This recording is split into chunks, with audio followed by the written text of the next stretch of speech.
death then makes one wonder, did we blow it?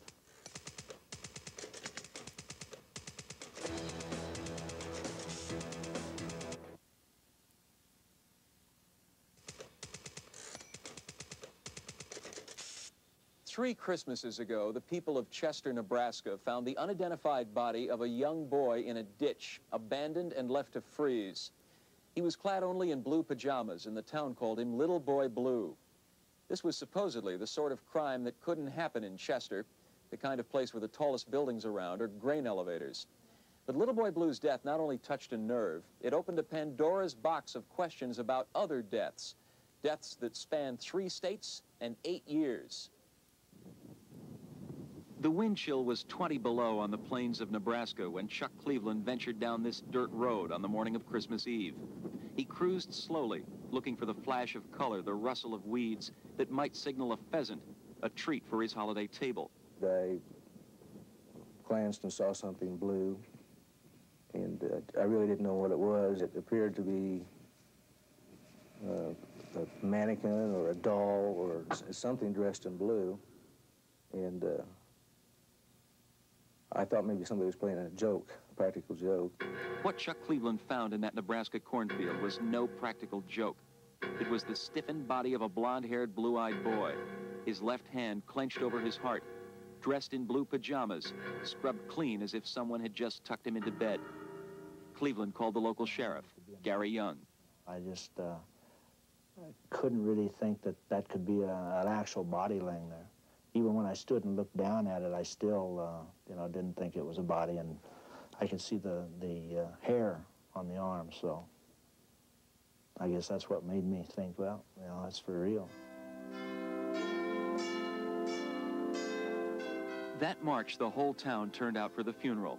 The state police even videotaped the crowd in a futile attempt to spot suspicious faces.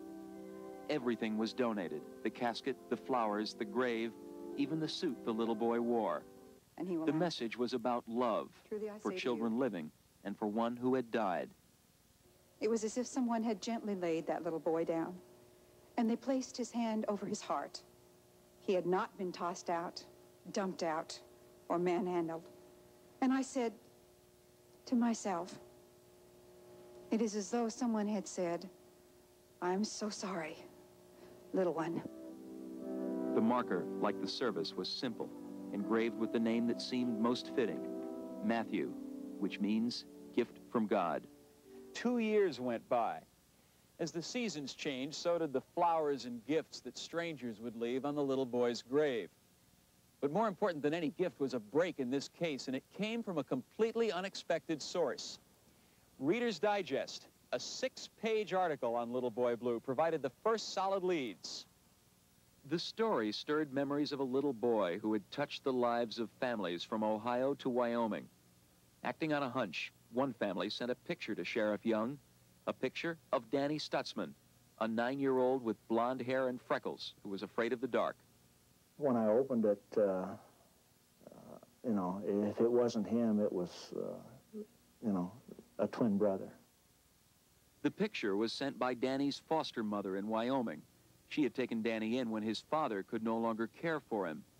The woman told Sheriff Young that the father, Eli Stutzman, took Danny away on December 14th, 1985.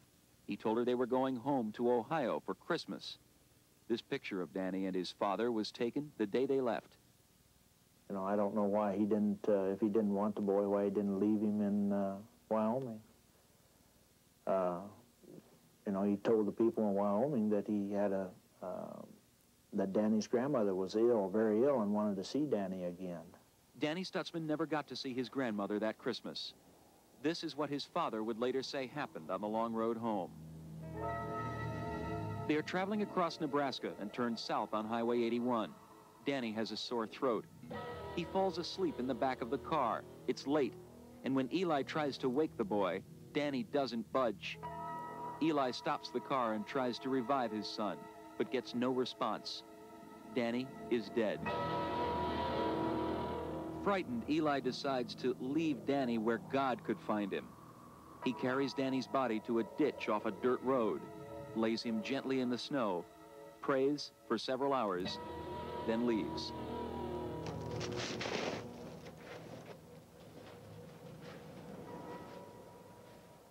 I think that anybody that would leave, you know, their little boy in the ditch, that's kind of barbaric, you know, leave him out there for the animals to chew on.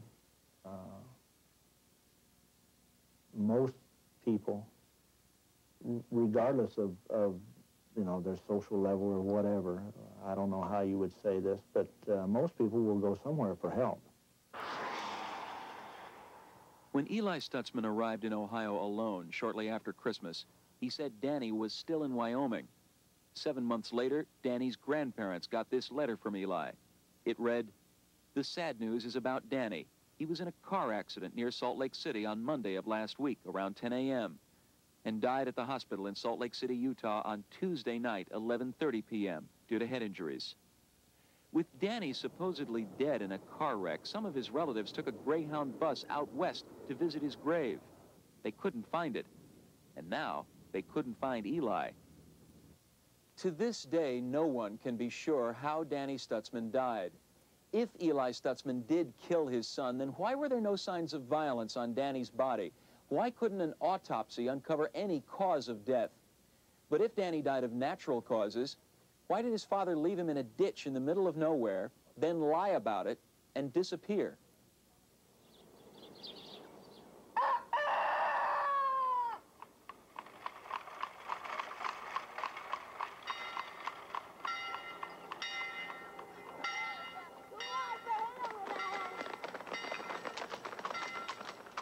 Some startling clues to those answers would be found in the place Danny was born, the Amish country of Ohio. It was the last place Sheriff Young would have thought to look. But Danny's tiny footprints on the porch of this Amish farm attest that Danny, like his father and his father before him, were born into the Amish way of life, a purist Christian sect that shuns cars, television, and electric lights. They drive buggies and till the soil with handmade tools. They are faithful to their wives, they love their children, they refuse to go to war, and they don't believe in having their pictures taken. What are you doing?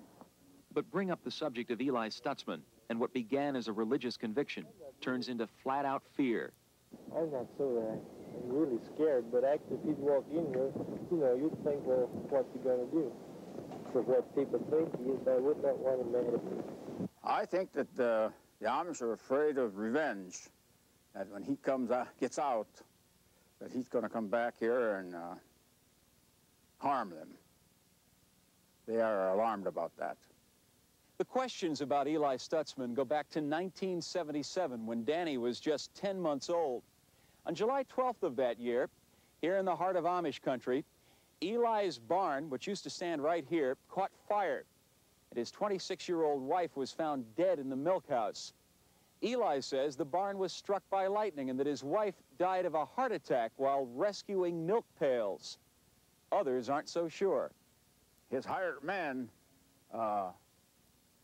was able to look out the window towards when they were going out to the barn that night. And this Amish hired man says that it's too dreadful to talk about the things that he saw. And I wasn't there, and I don't know what happened, but in my mind is that he might have suffocated her. Eli's wife was 5 months pregnant at the time of the fire. Eli has never faced any charges in connection with her death. In fact, the county coroner listed the cause of death as a heart attack and never performed an autopsy. Now he wishes he had. The very fact that he has been associated with other deaths then makes one wonder, did we blow it, you know? Did we let him get away with something at the time? Ida's condition as far as her weak heart is something that her husband Eli had told the coroner. As far as the medical records, there is no substantial evidence that she had a heart condition. The story I got was that he was having parties with all men around there and smoking marijuana, drinking beer, and Stories in the Amish community that you've heard? yeah, that and the way it looks to me, his wife was getting ready to go to the bishop with, you know, the party and smoking marijuana. After the death of his wife, Eli made a bitter break with the Amish community. He started to make use of his newfound freedom in a way the Amish would never have countenanced. Levi Schwarzentrooper remembers going to a club one night with Eli. When we got into this bar, there's guys in there dancing and girls in there dancing with each other.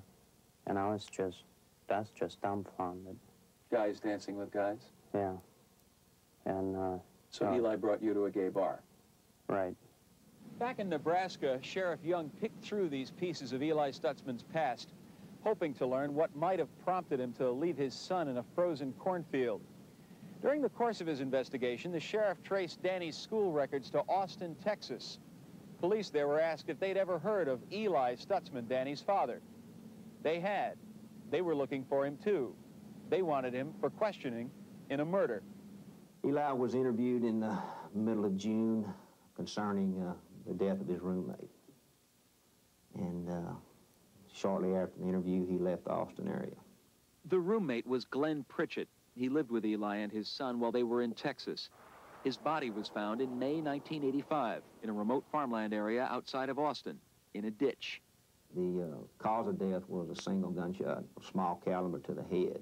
When Eli skipped town with Danny the night he was questioned by detectives, the investigation into Glenn Pritchett's murder stalled.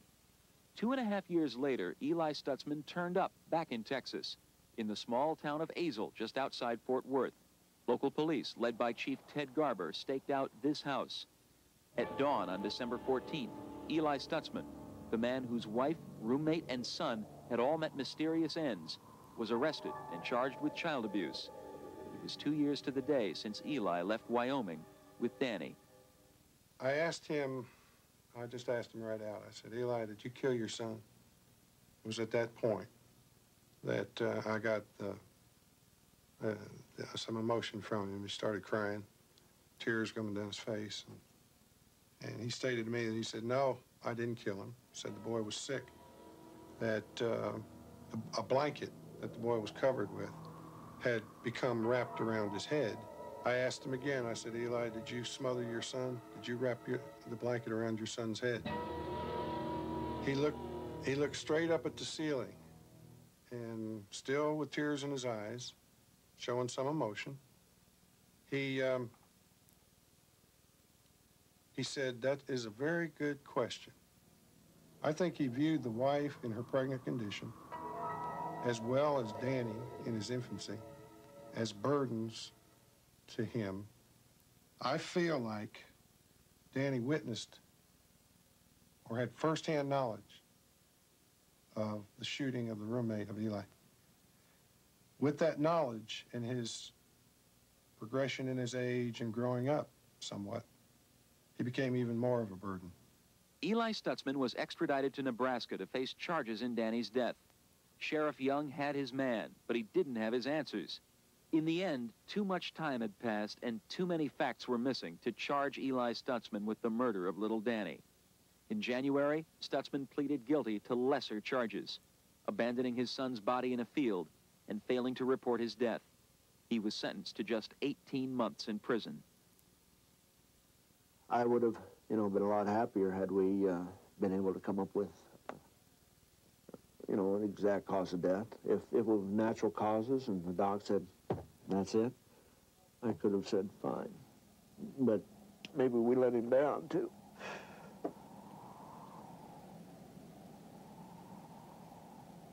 Tonight, Stutzman is back in Texas, where he's charged with the killing of his roommate. His trial is scheduled to begin shortly. The tiny town in Nebraska where Danny was found is getting ready for Christmas once again, preparing to celebrate a child who's born by remembering one who's lost.